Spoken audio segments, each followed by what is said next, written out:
Já falamos bastante sobre a Copa do Mundo, fizemos vários vídeos a respeito, mas eu vou fazer alguns comentários diferenciados, entrando nesse aspecto do ano de 2018, onde pela primeira vez na minha vida a Copa do Mundo não foi assunto primordial no Brasil.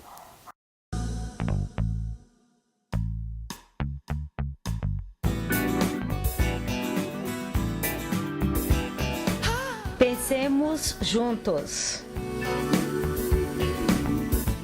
Não importa se o Brasil está num momento de prosperidade ou se o país está num momento de dificuldade, quando o assunto é Copa do Mundo, o Brasil realmente para. A seleção brasileira é a pátria de chuteiras, isso aí a gente já sabe.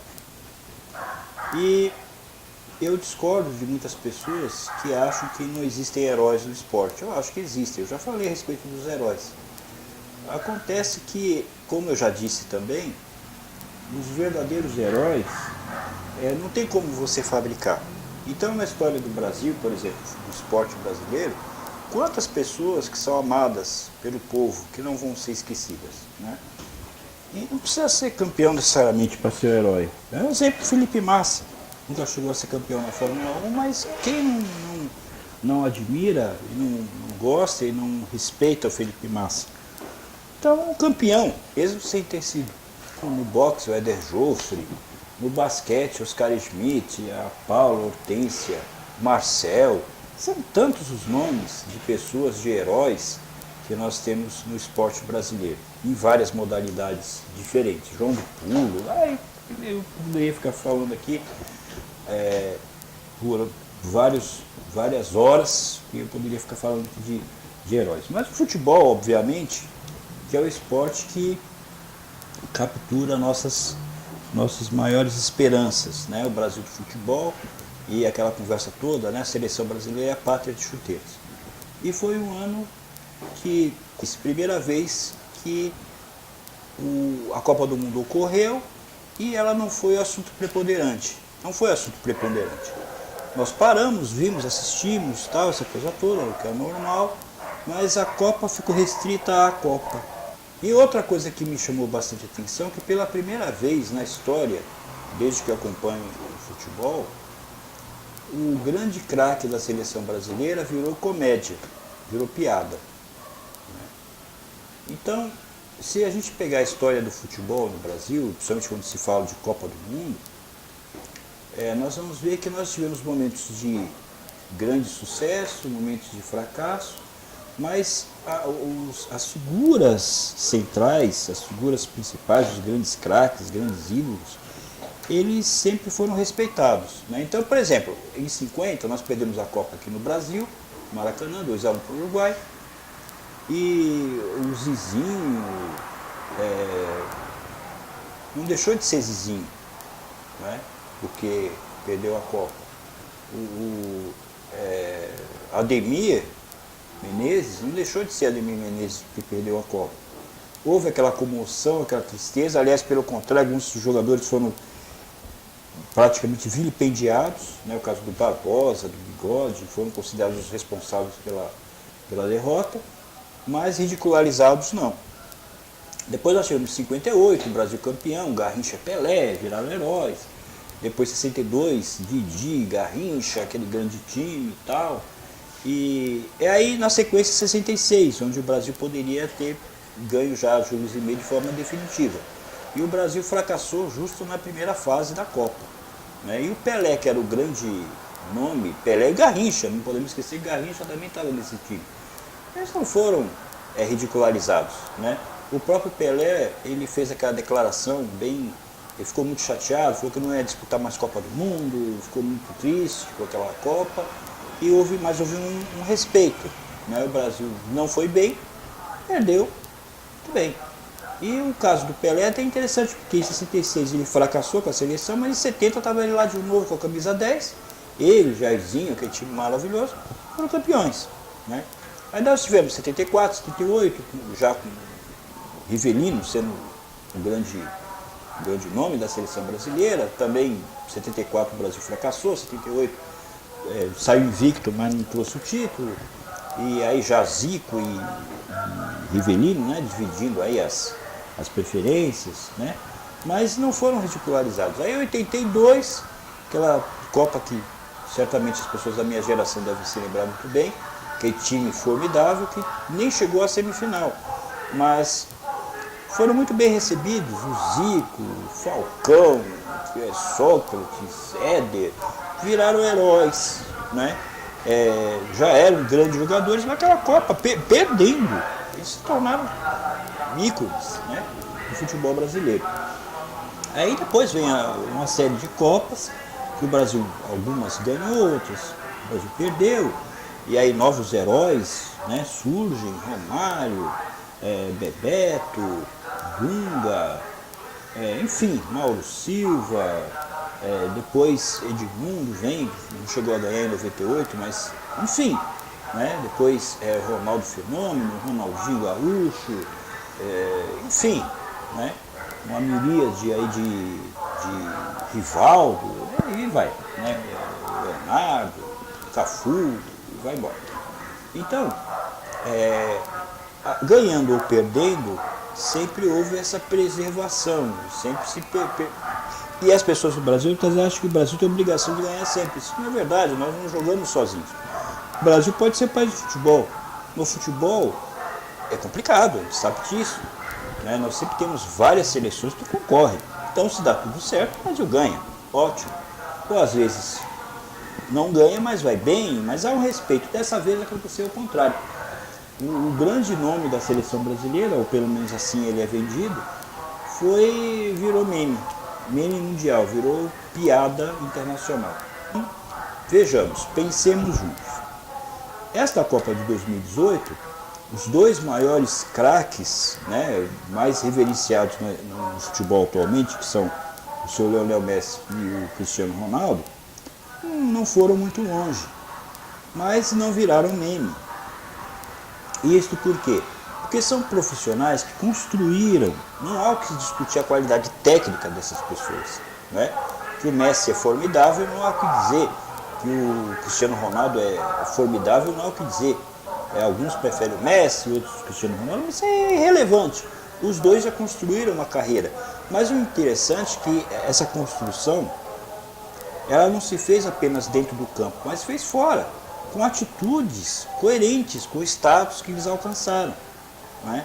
Então a Copa, eles não... o Cristiano Ronaldo começou até muito bem contra a Espanha, Portugal não foi longe, a Argentina também perdeu para a França, que seria a campeã, mas a imagem deles ficou a mesma, eles não diminuíram em nada, porque construíram uma carreira vitoriosa, ainda que não em Copa do Mundo, mas construíram uma carreira vitoriosa. E aí nós temos o Neymar, que também construiu uma carreira vitoriosa, não podemos esquecer, mas não, herói não. E o jogo com Costa Rica foi bem interessante. Nós temos de um lado Brasil, seleção pentacampeã, com um elenco bilionário, com uma estrutura formidável, e do outro lado Costa Rica, um time esforçado, competente, sério, mas que não tinha realmente como rivalizar com o Brasil. E aí, o que nós vemos aqui é aquele jogo difícil, que o Brasil fez o gol já no final da partida, bem já no finalzinho, e aí o senhor Neymar vai lá e dá um chapéu de carretilha no zagueiro lá do Costa Rica, e sendo que antes, nesse mesmo jogo, já tinha tentado cavar um pênalti, veja, cavar um pênalti contra Costa Rica, né? E o juiz acertadamente não marcou esse pênalti, seria um vexame total. E aí isso me faz lembrar uma outra situação que ele, Neymar Júnior, viveu, quando ele chegou ao Barcelona. Eu não me lembro bem, parece que foi a final da Copa do Rei contra o Atlético de Bilbao, se eu não estou enganado, não tenho certeza, mas parece que foi isso. E aí o jogo ganho, de final, Copa do Rei, e aí ele vai e faz a mesma coisa, dá um chapéu de carretilha no zagueiro lá do Atlético, e o pessoal do Atlético foi para cima dele, só não apanhou porque chegou a turma do deixa disso e tal. E aí eu ouço muitas pessoas comentando, e eu próprio já comentei isso também, sobre essa situação do esporte, que hoje você não pode dar drible, não pode dar olé, não sei o quê, e tal, mas não é bem essa a verdade. Se você analisar o Messi, o próprio Cristiano Ronaldo e outros jogadores de hoje, de grande qualidade técnica, eles usam o drible. O drible é um recurso válido no futebol. Claro que é. Né? E eu nunca vi o time adversário correndo atrás do Messi para bater nele, depois de lances assim espetaculares, onde sai do meio do campo driblando 1, 2, 3, 4, faz o gol, ou faz o passe. Eu não vi. Porque quem joga futebol percebe bem isso. Né? E aí eu tenho um exemplo muito interessante que eu separei, e temos aí vários jogadores excepcionais na história do futebol, não só futebol brasileiro, que foram grandes dribladores, Garrincha, Canhoteiro, o próprio Zé Sérgio, aqui o Mário Sérgio, né? A quantidade de jogadores habilidosos e normalmente é interessante isso. É muito comum que esses jogadores joguem pelas pontas, né? É muito comum isso, né? Porque você tem um driblador na ponta, quebra qualquer defesa, né? Então, tivemos vários na história. Cruyff, que foi um driblador emérito, e Di Stefano e Puskás, grandes jogadores com habilidade formidável. Tá? Eu nunca vi na história esses jogadores, alguém sair correndo atrás deles para bater nos fulanos. O próprio Zico, né, grande, dava uns dribles assim fenomenais, Reinaldo. Poderia ficar falando aqui, o Zébio de Portugal, monstro de jogador. Mas acontece que você vai ver aí um lance que você fala, o Canário, antes de continuar a falar do Canário, que eu acho que é pouco falado no Brasil, foi um jogador ponta-direita habilidosíssimo, que foi campeão, inclusive aquela grande equipe do Real Madrid, pentacampeão europeu, pentacampeão europeia, ele era o ponta-direita daquele time, jogador de uma habilidade fora do comum, Vitor Batata no Santos, e vários outros jogadores que realmente foram excepcionais, jogadores de grande cabedal. Eu separei um lance para vocês perceberem como é que a coisa funciona. Santos e Botafogo, de Ribeirão Preto. Campeonato Paulista de 1968, um gol que entrou na história do futebol brasileiro e certamente mundial. O Caneco, ponta direita do Santos, grande monstro de jogador, dá um chapéu de carretilha no zagueiro do Botafogo, que aliás, se passagem tinha um time muito bacana naquela época, faz o cruzamento e o Toninho Guerreiro faz o gol de letra. Gol. Pronto. Comemorou-se, as pessoas bateram palma, admiraram, foi um golaço. Eu não vi a turma do Botafogo indo bater no Toninho ou no Caneco porque fizeram aquele gol. Por quê? Porque quando você vê esses jogadores dando olé, fazendo dribles espetaculares, gols maravilhosos, você vai perceber que eles têm um objetivo. O objetivo deles é o gol, é ganhar a partida. Isso faz toda a diferença. Então, quantos dribles desconcertantes Pelé, Maradona, normal, é aceitável. Porque quem está ali dentro do campo e quem está fora assistindo percebe que aquilo é feito com a intenção de alcançar um resultado. Já o seu Neymar tem esses lampejos de genialidade em momentos inócuos, coisas que não vão trazer nada e que não tem a intenção real de ajudar a equipe, ou fazer a equipe fazer mais um gol, ou ganhar a partida, nada disso. É uma intenção de se autopromover. O Neymar, a imagem dele como herói, isso eu acho que é uma coisa muito importante da gente colocar, né? Que essa desconstrução, essa desmistificação de falsos heróis. Então, grande jogador, sem dúvida, Neymar é um grande jogador. Herói, eu acredito que ele não tem perfil. Né? Não dá, eu digo e volto a dizer, não dá para comparar Neymar com Pelé, não dá para comparar Neymar, vou até dizer com Dunga, não dá, com Bebeto, não dá. Não tem cabimento. Renato Gaúcho, esses jogadores que foram realmente formidáveis. Né? E é lamentável você ver que com essa postura, eu acho muito difícil que o Brasil venha conseguir alguma coisa realmente importante, pelo menos em termos de Copa do Mundo. Vem aí. Com essa turma e com essa mentalidade que está aí, eu acho muito difícil. Porque não deixa de ser uma pena.